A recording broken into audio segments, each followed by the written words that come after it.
الحمد لله رب العالمين والعاقبة للمتقين والصلاة والسلام على سيد الأنبياء والمرسلين أما بعد فأعوذ بالله من الشيطان الرجيم بسم الله الرحمن الرحيم فإذا قضيت الصلاة فانتشروا في الأرض وابتغوا من فضل الله صدق الله العظيم وبلغنا رسول النبي الأمين المتين المكين الكريم ونحن على ذلك لمن الشاهدين والشاكرين والحمد لله رب العالمين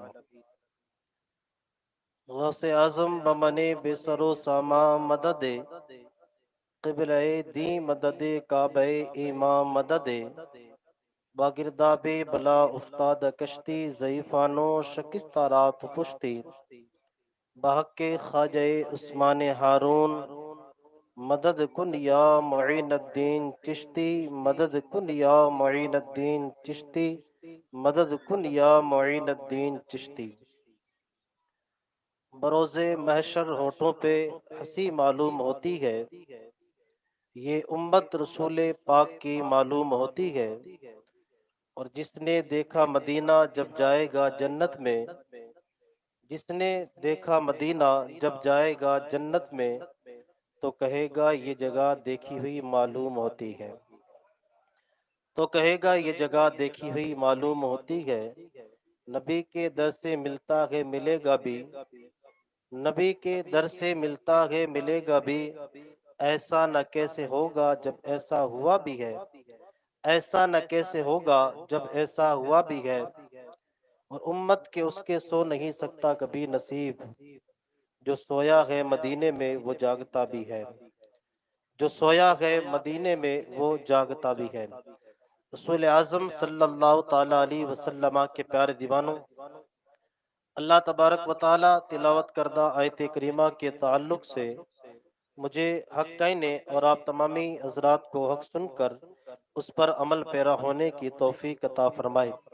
آئیے سب سے پہلے ہم اور آپ مل کر اللہ کے حبیب امت کے طبیب مصطفیٰ کریم علیہ الصلاۃ والتسلیم کی بارگاہ رسالت میں درود السلام کی ڈالیاں نچھاور کریں اور اس انداز اور یقین سے پڑھیں کہ ہم نبی کونین صلی اللہ علیہ وسلم پر درود پڑھتے ہیں، اللہ کے نبی علیہ السلام ہمارے درود کو سنتے بھی ہیں اور پڑھنے والے کو پہچانتے بھی ہیں۔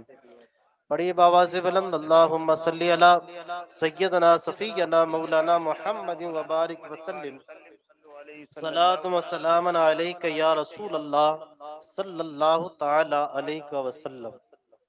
رسول اعظم صلی اللہ تعالی علیہ وسلم کے پیارے دیوانوں، آج کی یہ مقدس محفل پاک جشن غریب نواز کے تعلق سے منسوب ہے، لیکن میں دو باتیں عرض کر کے اپنی گفتگو کو اختتام کی طرف لے کر جاؤں گا۔ اس میں سے ایک بات تو یہ ہے کہ انسان کے رزق میں برکت نہ ہونے کی وجہ کیا ہے، اور اپنے رزق میں برکت بڑھانے کے وظیفہ کیا ہے، اور دوسرا انسان جس دل میں ایک محبت لے کر بیٹھا ہے، اس محبت کو کامیابی کی منزل تک پہنچانے کے لیے ہمیں اپنی زندگی کس انداز سے گزارنی ہے۔ یہ دو باتیں عرض کر کے اپنی گفتگو کو اختتام کی طرف لے کر جاؤں۔ آپ حضرات اطمینان اور سکون سے بیٹھیں اور اس بات کو سنیں۔ رسول اعظم صلی اللہ علیہ وسلم کے پیارے دیوانوں، دنیا کا ہر انسان صرف ایک ہی چیز سے پریشان ہے کہ وہ اپنے مال کو بڑا کس طرح سے کرے۔ انسان ہمیشہ اس چیز کے لیے فکر مند رہتا ہے کہ وہ جو کمائی کر رہا ہے اس کے اندر برکتیں کیوں نہیں ہوتی۔ انسان یہ سوچتا ہے کہ میں پورے دن کام کرتا ہوں لیکن مجھے کام کرنے کا پورا جو ہے محنت بھی ملتی ہے، لیکن پھر بھی اللہ میرے کام میں برکت کیوں نہیں دیتا ہے۔ رسول اعظم صلی اللہ علیہ وسلم کے پیارے دیوانوں، یہ سوال ہمارے ذہن میں آتے ضرور گئے، لیکن کبھی ہم نے اس پر غور اور فکر نہ کیا کہ اپنے مال کو کس انداز سے بڑھایا جائے، اپنے رزق میں برکتیں کس انداز انداز سے بڑھایا جائے۔ ایک صحابی رسول صلی اللہ تعالی علیہ وسلم اللہ کے نبی علیہ السلام کی بارگاہ میں حاضر ہوتے ہیں، عرض کرتے ہیں یا رسول اللہ صلی اللہ تعالی علیہ وسلم، دنیا نے مجھ سے منہ پھیر لیا ہے، دنیا نے میری طرف پیٹ کر رکھی ہے، آپ کو پتا ہے پیٹ کرنے کا مطلب کیا ہے؟ وہ صحابی عرض کرتے یا رسول اللہ، دنیا کا مال میرے پاس نہیں ہے، میں محنت تو بہت کرتا ہوں لیکن میرے پاس کچھ جمع نہیں ہوتا ہے۔ اللہ کے نبی علیہ السلام نے اس صحابی کو ایک وظیفہ بتایا، میرے کریم آقا علیہ السلام فرماتے ہیں یہ وظیفہ کرنے کے بعد آپ دیکھیں اللہ تمہارے کام میں کس قدر برکتی عطا فرماتا ہے۔ دنیا کے انسانوں سے میں پوچھنا چاہتا ہوں، ہر دن آپ پریشان رہتے ہیں اس بنا پر، ہر رات بے چین ہو کر آپ سوتے ہیں، آپ کما کر تو لاتے ہیں آپ کما کر تو لاتے ہیں، پھر خیال یہ آتا ہے یہ شام تک گھر جائیں گے، نہ جانے کس دواخانے میں جا کر ختم ہو جائیں گے، نہ جانے ہمارے گھر پہ جانے کے بعد کون سا کام نکل آئے، ہماری آج کی محنت چلی جائے گی، یہ فکر تو رہتی ہے۔ کبھی یہ خیال نہ کیا کچھ ایسا کام بھی کر لیا جائے، اللہ ہمارے ان 500 روپے کے اندر برکت پیدا کر دے، کبھی ایسا کام بھی کر لیا جائے اللہ ہمارے رزق میں بے پناہ برکتی عطا فرمائے۔ وہ کام کیا ہے جس سے کہ رزق میں برکتیں پیدا ہو؟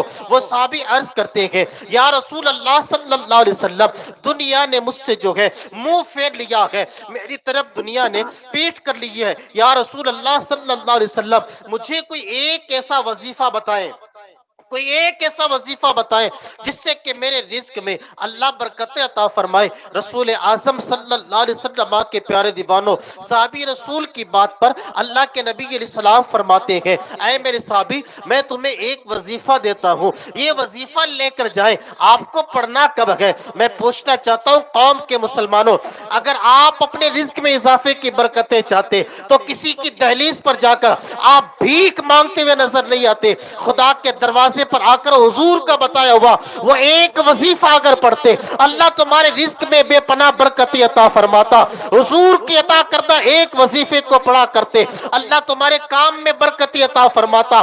وہ صحابی عرض کرتے ہیں یا رسول اللہ صلی اللہ علیہ وسلم، وہ وظیفہ کیا ہے جس کو میں پڑھوں اور اللہ میرے کام میں برکتی عطا فرمائے؟ آقا کریم علیہ السلام فرماتے ہیں صبح فجر کی نماز کے بعد آپ نماز کو پڑھنے کے بعد ایک تسبیح ہے جسے تمہیں 100 مرتبہ پڑھنا ہے، سبحان اللہ حمدہ، سبحان اللہ العظیم استغفر اللہ۔ اللہ کے رسول علیہ السلام نے فرمایا اس تسبیح کو 100 مرتبہ پڑھنا۔ وہ صحابی کہتے ہیں یا رسول اللہ ٹھیک ہے میں اس تسبیح کو پڑھتا ہوں۔ آقا کریم علیہ السلام کی بارگاہ سے وہ صحابی یہ وظیفہ لے کر چلے جاتے ہیں، اور اس کے بعد وہ صحابی رسول جو ہے فجر کی نماز کے بعد ہمیشہ اس وظیفے کو 100 مرتبہ پڑھا کرتے ہیں۔ کچھ دنوں کے بعد وہ صحابی پھر اللہ کے نبی کی بارگاہ میں آتے ہیں، حاضر ہو کر عرض کرتے ہیں یا رسول اللہ، جس دنیا نے مجھ سے پیٹھ گما رکھی تھی، جس دنیا نے وہ چہرہ جو مجھ سے چھپا رکھا تھا، آج وہی دنیا میرے قدموں کے اندر موجود ہے، آج وہی دنیا میرے قدموں پر قربان ہے۔ وہ صحابی عرض کرتے ہیں یا رسول اللہ، جس کی مجھے تمنا تھی میرے کریم رب نے مجھے عطا فرمائی ہے۔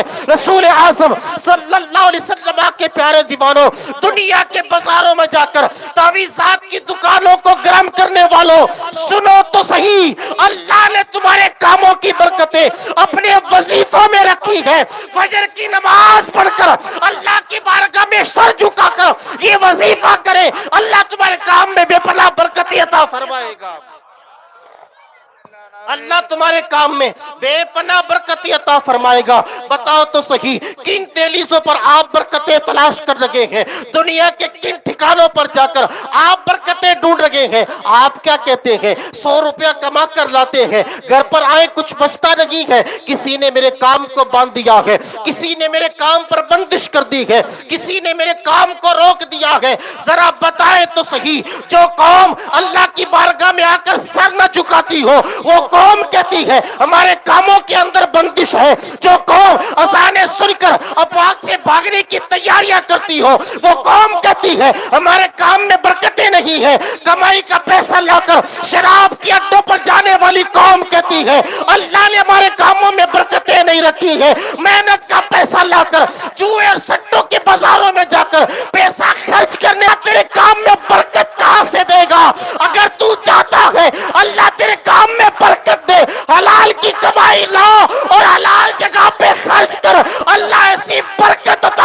رہے گا، تیرا گھر بھی خوش رہے گا اور تیرا خدا بھی تجھ سے خوش رہے گا۔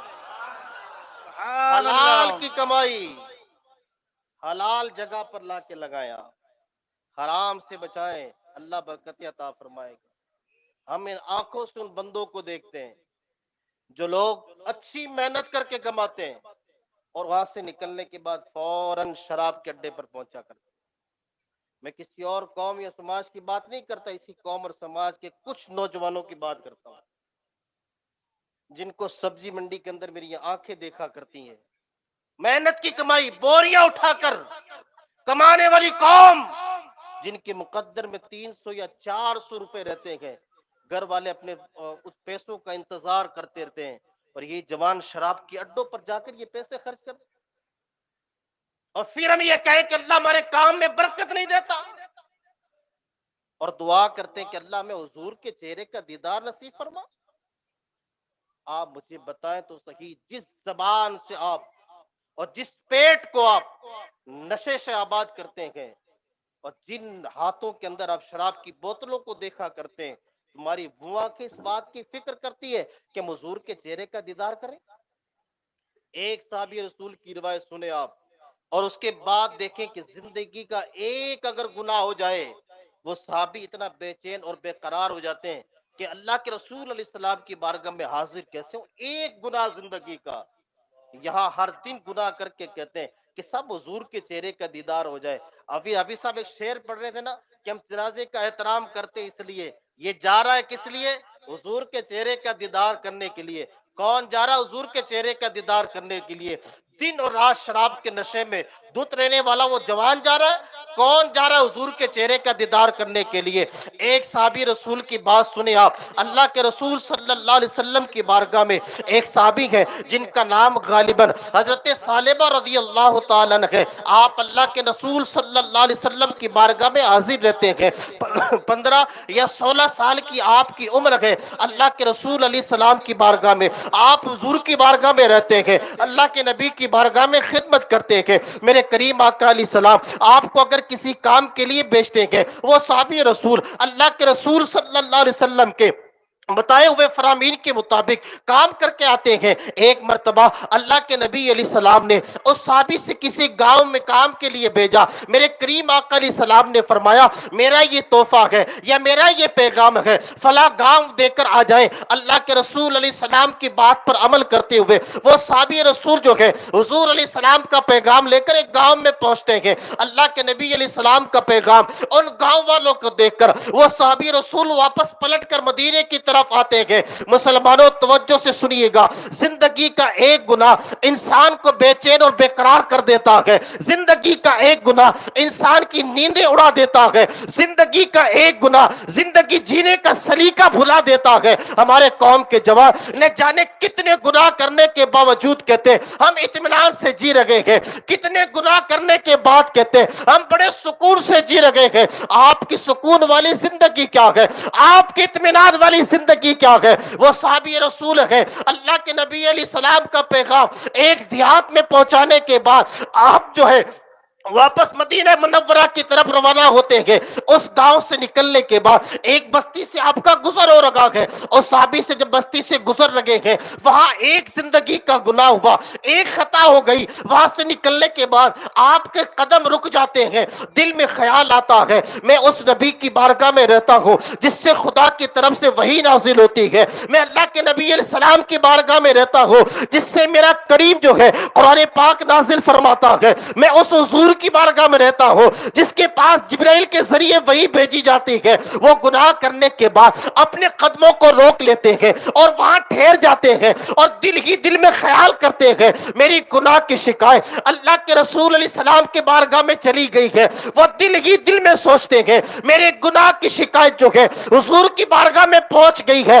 اب وہ کہتے ہیں میں حضور کی بارگاہ میں نہیں جا سکتا اس وقت تک کہ میرے اس خطا کو معاف نہ کر دی جائے، میں اس وقت تک کہ حضور کی بارگاہ میں نہیں جا سکتا جب تک کہ میرے اس گناہ کو معاف نہ کر دیا جائے۔ رسول اعظم صلی اللہ علیہ وسلم کے پیارے دیوانوں، حضور علیہ السلام کا ایک صحابی جو ہے ایک خطا کرنے کے بعد اپنے قدموں کو روک کر بیٹھ جاتا ہے، اس لیے کہ حضور کو پتا چل گیا، میرے قوم کے جوانوں بتاؤ تو صحیح ہم نے کتنے گناہ کیے ہیں۔ اس کے بعد کبھی خیال نہیں آتا ہمیں بھی تو یہ چہرہ لے کر حضور کی بارگاہ میں حاضر ہونا ہے۔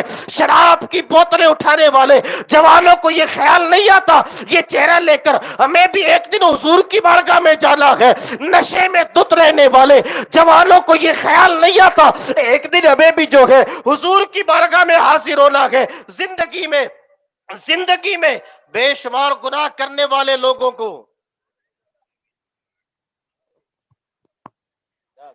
نعرہ تکبیر، نعرہ رسالت، علماء اہل سنت، ذکر مصطفیٰ، نعرہ تکبیر، نعرہ رسالت، خطیب مارواڑ، نعرہ تکبیر، نعرہ رسالت، سبحان اللہ۔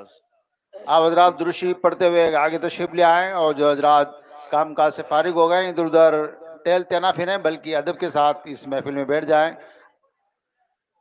ہمارے معزز مہمان حضرت مولانا الحاج محمد ادریس رضا صاحب تشریف لا چکے ہیں۔ درود پاک پڑھ، اللہم صلی علی سیدنا مولانا محمد مبارک وسلم، صلاۃ و سلام علیک یا رسول اللہ صلی اللہ علیہ وسلم۔ میں بات عرض کر رہا تھا، بالکل گفتگو اختتام کی طرف ہے، ہمارے خصوصی مہمان بھی تشریف لا چکے ہیں، اور میرے بعد انشاءاللہ مولانا غلام حیدر صاحب کا بھی بیان ہونا ہے۔ آپ اطمینان رکھیں اور سکون سے توجہ سے سنیے کہ ایک صحابی رسول اپنے گناہ کے بعد اپنے قدموں کو روک لیتے ہیں اور دل میں خیال آتا ہے کہ میرے گناہ کی شکایت حضور کے پاس چلی گئی ہے۔ رسول اعظم صلی اللہ علیہ وسلم کے پیارے دیوانوں، اللہ کے نبی کا صحابی ایک گناہ کرنے کے بعد اپنے قدموں کو روک کر بیٹھ جاتا ہے۔ یہ قوم رات اور دن گناہ کرنے کے بعد یہ کبھی خیال نہیں آتا ہمیں بھی حضور کی بارگاہ میں حاضر ہونا ہے۔ رات کی تاریکیوں میں گانے سننے والی قوم کو یہ خیال نہیں آتا ہمیں حضور کی بارگاہ میں حاضر ہونا ہے۔ فجر کی نماز کے لیے نہ اٹھنے والی قوم کو یہ خیال نہیں آتا کہ ہمیں حضور کی بارگاہ میں حاضر ہونا ہے۔ مسجد کی اذانیں ہوتی رہتی ہے اور یہ قوم اپنے کانوں سے سنتی رہتی ہے، کیا اس قوم کو خیال نہیں آتا ہمیں بھی حضور کی بارگاہ میں حاضر ہونا ہے؟ نہ جانے شراب کے علاوہ کتنے نشے ہمارے معاشرے میں عام ہو چکے ہیں، چٹھا جیسا نشہ جو ہے ہماری قوم کر رہی ہے، ان کو خیال نہیں آتا ہمیں بھی حضور کی بارگاہ میں حاضر ہونا ہے۔ نشہ کرنے کے بعد چوریاں کرنے والی قوم کو یہ خیال نہیں آتا ہمیں بھی حضور کی بارگاہ میں حاضر ہونا ہے۔ نشہ کرنے کے بعد لوگوں کے کانوں سے فون چھین کر بھاگنے والی قوم کو یہ خیال نہیں آتا ہمیں بھی حضور کی بارگاہ میں حاضر ہونا ہے۔ نشہ کرنے کے بعد لوگوں کے گلوں سے چینیں چھیننے والی اس قوم کو یہ خیال نہیں آتا ہمیں بھی حضور کی بارگاہ میں حاضر ہونا ہے۔ ایک صحابی گناہ کر کے اپنے قدموں کو روک لیتا ہے اور پھر کہتا ہے اب میں اس وقت تک حضور کی بارگاہ میں حاضر نہیں ہوں گا جب تک کہ اللہ کے نبی علیہ السلام میرے خطا کو معاف نہ کر دے، جب تک کہ میرے پاس یہ وحی نہ، جب تک کہ میرے پاس یہ پیغام نہ آ جائے اللہ نے تیرے گناہ کو معاف کر دیا ہے۔ وہ صحابی جا کر ایک پہاڑی کے چوٹی پر جا کر بیٹھ جاتے ہیں، زاروں قطار روتے ہیں، اتنا روتے ہیں کہ ان کا جسم سوکھ جاتا ہے۔ اللہ کے نبی علیہ السلام نے ایک ہفتہ گزر جانے کے بعد اپنے صحابہ سے کہتے ہیں میرے ایک صحابی کو میں نے ایک گاؤں کسی کا پیغام دے کر بھیجا، وہ صحابی پلٹ کر واپس نہیں آئے۔ صحابہ نے عرض کیا یا رسول اللہ، ہو سکتا ہے انہیں کسی وجہ سے کوئی تاخیر ہو گئی ہو سکتا ہے وہ کسی وجہ سے رک گئے ہو۔ رسول اعظم صلی اللہ علیہ وسلم کے پیارے دیوانوں، صحابہ نے کہا انتظار کیا جائے۔ 15 دن تک انتظار کیا، وہ صحابی پلٹ کر واپس نہ آئے۔ جب وہ صحابی پلٹ کر واپس نہ آئے میرے کریم آقا نے فرمایا اسے تلاش کیا جائے کہ وہ گئے کہاں۔ 15 دنوں کے بعد جناب فاروق اعظم کو طلب کیا گیا اور فاروق اعظم سے کہا گیا جائے میرے صحابی کو تلاش کرے جس کو میں نے فلاں گاؤں ایک پیغام دے کر بھیجا تھا۔ وہ صحابی جناب فاروق اعظم فلاں گاؤں میں جا کر کہتے ہیں اللہ کے نبی کا ایک صحابی آیا، وہ واپس پلٹ کر کب گئے؟ صحابہ نے، وہاں کے لوگوں نے کہا انہیں تو غالباً کر 15 سے 20 دن ہو گئے وہاں سے چلے گئے. آپ گاؤں گاؤں دیہات دیہات تلاش کر لگے ہیں. کبھی پہاڑوں کی طرف جاتے ہیں, کبھی گاؤں میں جاتے ہیں, کبھی جنگلات میں جاتے ہیں. جب جناب فاروق اعظم تھک چکے ہیں, ایک پہاڑ کی طرف جا کر بکریاں چرانے والے چراوے سے کہتے ہیں, کیا تو نے کسی 16 یا 17 سال کے بچے کو یہاں پر ٹہلتے ہوئے دیکھا ہے؟ وہ بکریوں کا چراوا کہتا ہے, ہاں ہاں ایک بچہ ہے جو پہاڑ کی چوٹی پر رہتا ہے.